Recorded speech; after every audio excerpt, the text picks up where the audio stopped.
ឯងនៅរស់ពិតមែនមិនយ៉ាងអាចទៅរួចទេលោកបងឲ្យបាយទៅតាមអូនមកតើលោកបងមានការអីជាមួយនឹងអូននេះអូនឥឡូវនេះពូកែធ្វើមិនដឹងមិនលឺខ្លាំងណាស់ណោះអូនគួរតែដឹងហើយថាបងហៅអូនមកទីនេះដើម្បីអ្វីមិនចាំបាច់ឲ្យបងនិយាយច្រើននោះទេឆាប់និយាយមកមិនចាំបាច់ឲ្យបងស្មាគេនិយាយនោះទេអូនគ្រាន់តែធ្វើនៅអ្វីដែលអូនគួរតែធ្វើតែប៉ុណ្ណោះយើងជាប្តីប្រពន្ធនឹងគ្នារាប់ឆ្នាំមកហើយបងមិននឹកស្មានថាអូនធ្វើរឿងដល់ថ្នាក់នេះនោះទេតែអ្វីគ្រប់យ៉ាងគឺអូនធ្វើដើម្បីតែបងម្នាក់គត់ណាបងមិនអាចចង់ឲ្យអូនខ្លាចទៅជាមនុស្សអាក្រក់នោះទេនេះអូនមិនអាចគិតឲ្យអត់ថាអូនធ្វើលើបែបណាលើអញ្ចឹងហីលើពីនឹងណាក៏អូនអាចធ្វើបានដែរឲ្យតែអូនអាចខត់ចិត្តលោកបងមិនឲ្យទៅរកអ្នកណាបានទៀតបើចង់ឲ្យបងស្រឡាញ់អូនយល់ពីអូនឲ្យតម្លៃអូនណាប៉ុន្តែអូនមិនស្ដាប់បងសុបបីតែបន្តិចប្រយ័ត្នតែបងលេងស្ដាប់សម្ដីរបស់អូនទៅហើយបងធ្វើអ្វីដែលបងត្រូវធ្វើចំពោះបុស្បាទៅណាមិនអាចទេណាលោកបងមិនអាចធ្វើបែបនេះបានដាច់ខាតហេតុអីក៏មិនបានយើងធ្វើបែបនេះគឺមិនខុសនោះទេអូនហ៊ានណាហ៊ានធ្វើឲ្យបាវព្រាវធ្វើបាបក្មេងស្រីដែលគេមិនដឹងអីហើយរឿងដៃបុស្បាក៏អូនជាអ្នកបង្កដែរមិនមែនអូន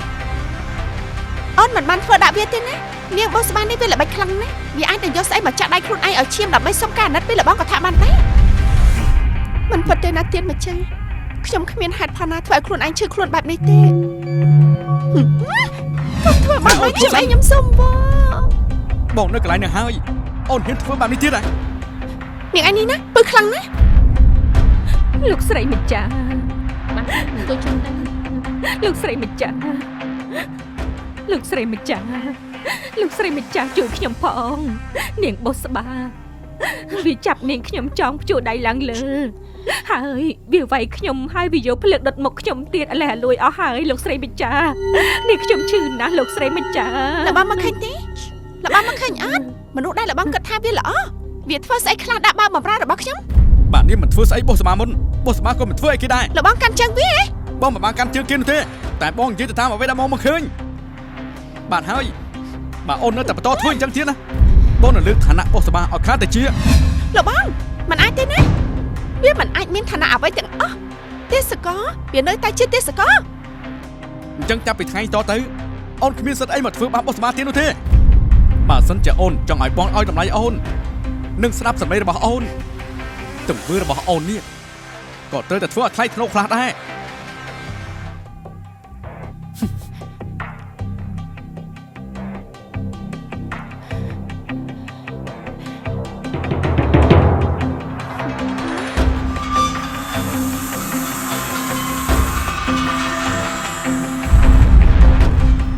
ទស្សនារឿងពេញនៅលើ Sastra Film App